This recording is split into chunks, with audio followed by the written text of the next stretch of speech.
pelo menos as ideias básicas de uma teoria integral da percepção humana. Certo? E esse assunto assim, é muito difícil. Esse assunto é muito difícil. E ele envolve assim, profundo interesse por parte do aluno. Certo?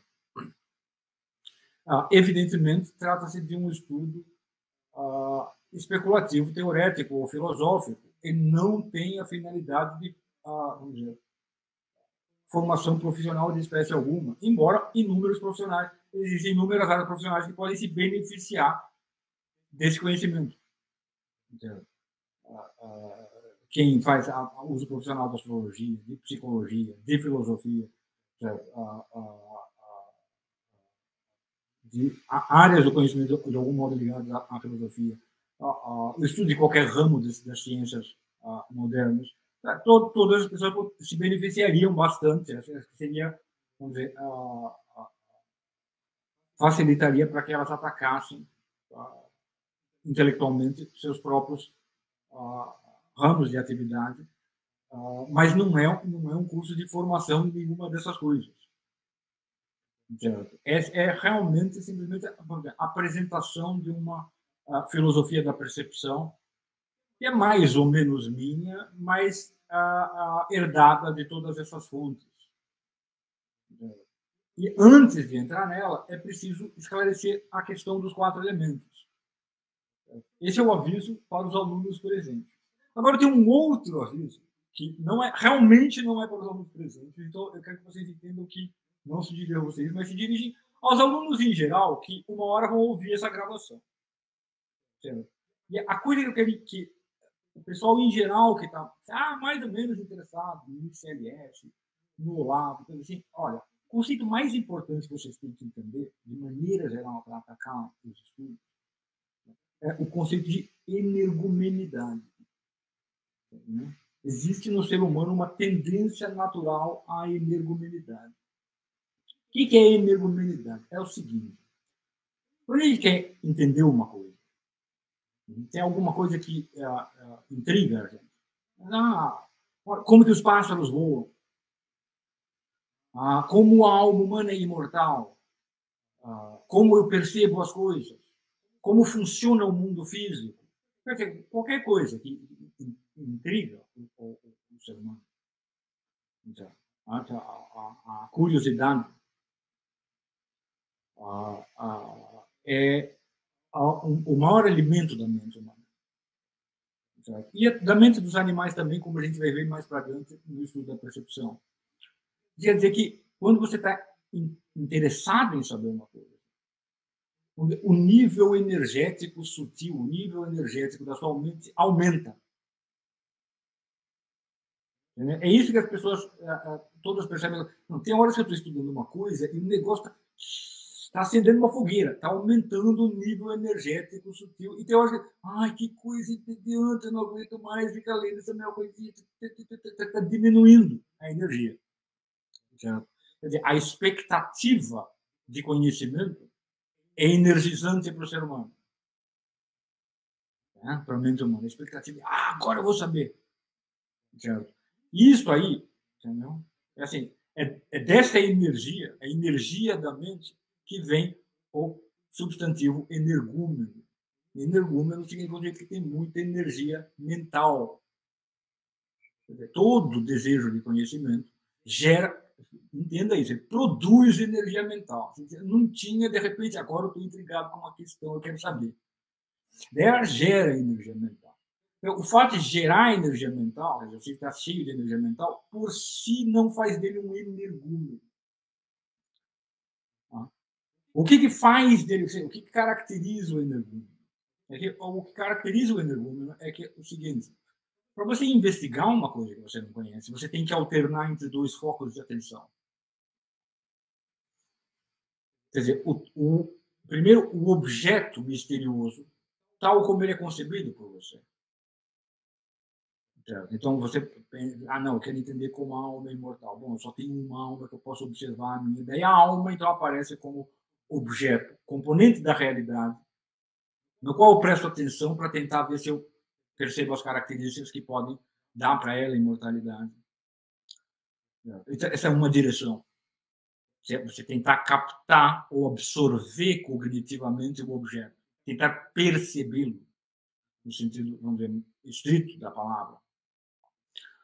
Ah, agora, o processo de percepção, ele se dá de tal modo que a simples atenção contemplativa ou cognitiva no objeto puro raramente permite que você avance em conhecimento. Ela tende a levar o sujeito só a um estado meio hipnótico. Quer dizer, isso por quê? Porque a alma humana não é um anjo, não é um espírito celestial. A atenção do anjo, a pura atenção do anjo, conduz ele ao conhecimento. Entendeu? A pura atenção do animal conduz ele aos desejos. Entendeu? E a pura atenção do ser humano conduz a um certo entorpecimento. Você vê que você consegue prestar atenção contemplativa no objeto por um tempo, daqui a pouco você está morrendo, tem alguma outra coisa surgindo em você. Então, a aquisição de conhecimento no ser humano opera por um movimento duplo. Hora de atenção cognitiva no objeto, imediato ou direto. Ora por atenção reflexiva, no objeto tal como ele já foi registrado na sua memória e na sua imaginação. Então, de vez em quando, para pensar, por exemplo, como funciona a ação humana, você se observa agindo. De vez em quando você para e pega, não, peraí, eu tenho uma memória de várias ações humanas na minha mente e eu vou olhar para eles. E embora, evidentemente, a memória e a imaginação sejam registros de realidades, você tem que entender que esse registro é feito de mente. Ele é feito da sua própria mente, a sua memória é feita de você mesmo. Não é feita da coisa que você quer compreender. Como olha só, a curiosidade, a intenção, o desejo de conhecer, gera energia. E você não pode usar essa energia para se aplicar apenas contemplativamente ao objeto, tal como se apresenta imediatamente. Você tem que alternar. Ora eu olho para ele, ora eu olho para a memória, ora eu faço uma especulação cogitativa, ora eu pego uma leitura, quer dizer, ao registro dos pensamentos de outra pessoa, ora eu escuto uma aula. Tá? Então você vai alternando vários tipos de atividade. Certo? E nessa alternância, o que acontece é aí entra, certo? Assim, a tendência natural do ser humano à energumenidade. A tendência à energumenidade consiste no seguinte: cedo ou tarde, em algum momento desse processo, você fica um pouco preso no círculo do seguinte: olha, eu já tenho aqui os registros mentais do que é essa realidade. Se eu montar esses registros mentais direitinho, eu entendo ela.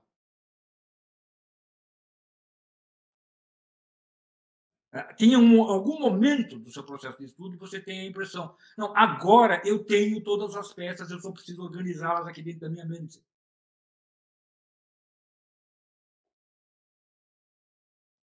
Entendeu? Só que é o seguinte, a verdade é que esse instinto de aplicar a energia, então direcionar a energia mental apenas para a combinação das peças que já estão registradas e identificadas, catalogadas na sua mente, ele é 99% das vezes infrutífero. 99% das vezes você termina esse processo simplesmente esgotado e fala, nada faz sentido. Você entendeu? Então, se aí o sujeito cria um hábito mental de alternar entre a esperança combinatória e o desespero da ignorância. Não, agora eu preciso coletar. Olha, não é o conhecimento não é uma mera coleção de peças e aí o montar um quebra-cabeça. ele envolve essa atividade na mente humana, porque a mente humana não é angélica ou divina. Ela raramente é capaz de captar integralmente uma realidade num ato só. A mente humana é articulada, ela precisa de uma série de atos para captar a realidade. Entendeu? E como a série de atos reais que vai te levar a um entendimento, certo? Tem uma coerência em parte biográfica, em parte psicológica, em parte ontológica, dada pelo objeto, em parte lógica, certo? Dada para a estrutura de como você combina as coisas na sua mente. Tem uma série de coerências que se harmonizam e daí, pô, entendi a coisa. Dá um pouco a impressão que o entender é apenas, certo, a sintetização dessas coerências. Dá, dá a impressão que conhecer algo é um processo puramente cogitativo, puramente combinatório, de encaixar pecinhas. E quando o sujeito tem essa impressão, é isso que ele tenta fazer quando ele vai estudar, quando ele vai tentar entender uma coisa. Daí ele fica numa alternância, certo? De febre cogitativa, tentar, e não deu nada, não entendi nada, ou não, montei uma teoria aqui, uma hipótese, e daí ela bate de encontro com a realidade, ele vê que ela não corresponde à realidade. Certo? Quando esse hábito é forte, o sujeito se torna um energúmeno. Energúmeno é o sujeito no qual esse hábito é muito forte. Ele não consegue mais escapar da prisão da sua própria mente. Tá? Entenda que isso aí, assim, é muito. Isso é assim, é normal. O sujeito tem assim, não. Disposições energúmenas e momentos energúmenos, qualquer pessoa que estuda qualquer coisa vai ter. Então, assim, ela é um dos atores do palco. Então, assim, o Luiz Gonzaga aqui vai estudar um negócio, o Luiz Gonzaga vai assumir vários papéis no círculo, tá? Do processo de estudo dele, e um desses papéis vai ser o de um energúmeno. Ele não pode só fixar esse papel e usar ele, o modelo do sujeito que está buscando conhecimento. Então, ele tem que sempre saber que, não, conhecer, entender, saber, certo? É uma adequação certo? Da sua inteligência à realidade.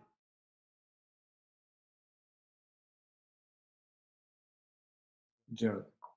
E essa adequação mesmo, ela não é um processo, ela é um resultado de processos. Certo? Mas estudar e investigar, procurar saber, é um processo. E ele não é um processo sempre inteligente. Ele é um processo de alternância entre estados de inteligência e burrice. Tá? Então, essa é, vamos dizer, a primeira coisa, o sujeito não ter. Quando o sujeito se torna um energúmeno, ele tem a séria impressão, certo? Que o conhecimento é adquirido por meio de leituras e aulas. Assim, a coisa a ser conhecida é o discurso das leituras e das aulas. Entendeu? E isso não é assim, a não ser que você esteja estudando aquele discurso. Isso é assim quando. Não, olha, o objeto que eu estou estudando é o discurso, é esse discurso. Ou o discurso humano. Então, tem que entender que não, olha, o objetivo de aulas e leituras é assim, para a pessoa que já se determinou que, olha, entender é a adequação da minha inteligência à realidade. Mas eu sou um sujeito de muito pouca imaginação e muito ignorante. Isso quer dizer que é possível que no meu esforço de tentar adequar a minha inteligência à realidade, inúmeras coisas já sabidas passem desapercebidas por mim. Então, existem livros e aulas que, olha, o aluno ou o leitor, se você é um leitor ou é um aluno, veja bem, o escritor, o autor e o professor, o ponto de partida dele, para falar com você, é o seguinte: o aluno ou o leitor já observou alguma coisa e já conceituou alguma coisa, já concebeu alguma coisa. Deixa eu tentar chegar no que ele observou e conceituou, já, e indicar que, olha, vamos dizer, tentar tornar isto que ele já observou e conceituou mais inteligível, tá? Ou seja, mais perfeitamente discernido, e indicar que isso agora, que ele já concebeu ou já percebeu, que agora ele percebe mais claramente, está articulado com outras coisas que ele talvez não tenha concebido ou sequer tenha observado.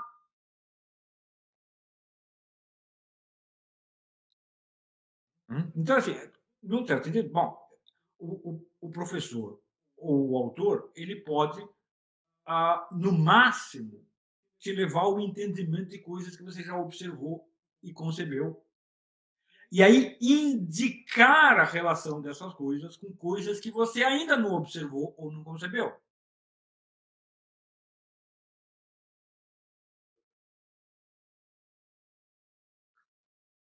Isso quer dizer que ele ajudou você a levar, primeiro, levar a termo um processo que já tinha começado em você. Certo? E aí, partir desse resultado obtido, para te indicar, olha, tem muitas outras coisas que você pode saber que estão relacionadas a essa. Né? E que, quer dizer, o conhecimento mesmo, ele, o avanço em conhecimento, normalmente é obtido não ah, ah, ah, ah, pelo puro processo de leitura ou pelo puro processo de assistir uma aula. O que acontece é que o aluno ou o leitor inteligente, quando ele está lendo e ouvindo a aula, ele não está só lendo e ouvindo a aula. Ele já está tentando comparar as novas informações fornecidas pelo livro ou pela aula, certo? Com os dados da realidade que ele mesmo já observava. Essa é uma característica marcante dos bons leitores e bons alunos. Eles estão fazendo duas leituras. Uma leitura da obra, outra leitura da realidade, e eles estão tentando articular as duas. Uma leitura, então, uma audição, ele está ouvindo a aula, mas ele está ouvindo também a realidade e tenta articular a relação entre as duas. Mas, normalmente, mesmo o mais inteligente dos alunos só vai conseguir fazer esse processo, vamos dizer, levar esse processo a bom termo depois da leitura e da aula.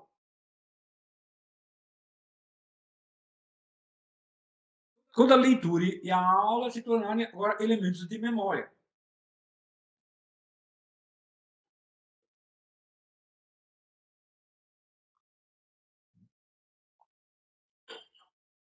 Então, vamos dizer, a primeira dificuldade, de maneira geral, hoje, com o estudo de matérias de ordem filosófica, ou seja, especulativa teorética, e quando eu digo, especulativa teorética no sentido usado por Sócrates, Platão e Aristóteles, é que as pessoas não entendem, olha, este processo não é meramente cogitativo. Ele é um esforço tremendo para ir na realidade da coisa e voltar na realidade da sua alma, vamos dizer, na mais profunda realidade da coisa, que é lá a sua forma, o seu arquétipo, e voltar e casar isso aí com a mais profunda realidade da sua alma, que é a sua própria inteligência. Literalmente, num certo sentido, o esforço filosófico, teorético, especulativo, e que, do qual é herdeiro o esforço científico, num certo sentido, você está atravessando a realidade do objeto ao sujeito inúmeras vezes. Tá? Então, ele não é montar uma coisa num lugar, mas percorrer um caminho de ida e volta, muitas vezes, até você captar o princípio de coesão das notas que você tem. E, então, não se entendeu? Assim, tá, você estava tentando montar um quebra-cabeça. Não, agora o que acontece, o procedimento entendeu? Não é tentar montar um quebra-cabeça, é atravessar da realidade para a sua inteligência, da realidade para a sua inteligência, até você conceber claramente a imagem que está representada no quebra-cabeça não montado.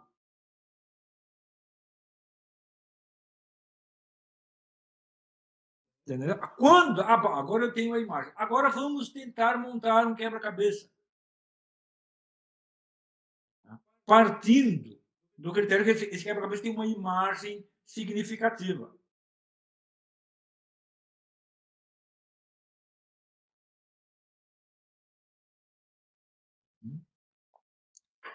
Então, essa é a primeira dificuldade. Eu sei que esse não é um aviso tanto para vocês. Vocês que estão aqui, eu já conheço vocês. Eu sei, não, peraí, eu estou tentando entender as coisas. Estou interessado em entender as coisas. Certo? Mas, de maneira geral, no universo dos alunos, certo? Existe muito essa confusão. Existe a confusão do sujeito vai, num certo sentido, ele pensa, não, se eu fizer o curso, ou se eu ler o livro, eu vou sair com um software de conhecimento, gerador de conhecimentos teoréticos especulativos. E aí eu ponho nesse software os dados da realidade e saio com os ditos de sabedoria, que são o meu conhecimento iluminado. E isso aí é absolutamente impossível. Absolutamente impossível. Opa. O que você falou agora é exatamente a definição do seu pai para a filosofia, a unidade do conhecimento na unidade da consciência. Exatamente. Isso. E o pessoal confunde conhecimento com textos e aulas. Confunde com, olha só, exatamente o que um computador faz quando você manda ele fazer uma coisa. E assim, a relação entre a inteligência humana e o que um computador faz, quando ele faz uma coisa, é tão remota, entendeu? Que não dá para usar uma coisa em modelo da outra. Mas, de modo geral, especialmente o pessoal mais novo, né? Pessoal cinquentão, no tempo que eles eram jovens, não tinha computador para todo lado. Só tinha umas calculadora que fazia conta. Mas escuta, eu não quero estudar matemática, então calculadora não vai me ajudar. Isso aqui não serve como um modelo da minha inteligência. Tá? Eu quero entender literatura, eu quero entender história, eu quero entender direito, eu quero entender outras coisas que calculadora não ajudava em nada. Então ele não tem tão forte na mente dele o modelo imaginal do computador como da inteligência como computador espiritual, né? Mas o pessoal mais novo tem muito isso, tem muito isso, né? Assim, claro que tem também a incultura geral, o fato da cultura ter, de maneira geral, ter decaído muito de 50 anos para cá. Mas tem muito isso. No fundo do pensamento de todo aluno hoje, ele não, peraí, 5% da sua burrice, no mínimo 5% da sua burrice, é porque você espera um dia ter o software da sabedoria. Uhum. Agora eu tenho aqui o software da gnose. E não vai acontecer. Uma breve assim, folheada em Sócrates, Platão e Aristóteles não fala, não, pelo contrário, a atividade da inteligência é a coisa mais viva que existe. É a forma de vida mais transcendental e menos mecânica que existe. Certo? Ela envolve uma intensidade, uma atividade vital quase que total do sujeito.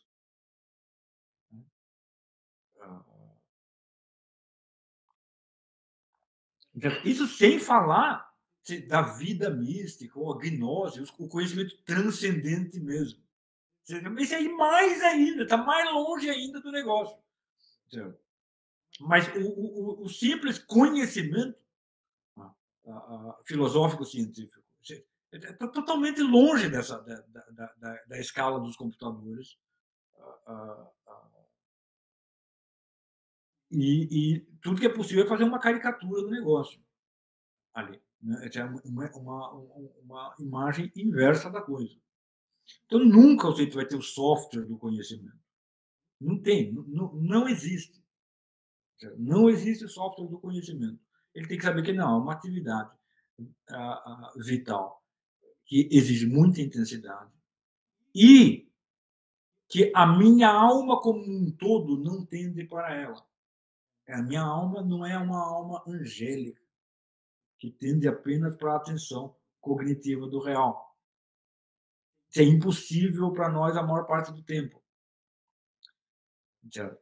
Então, é um movimento na direção do objeto desconhecido, certo?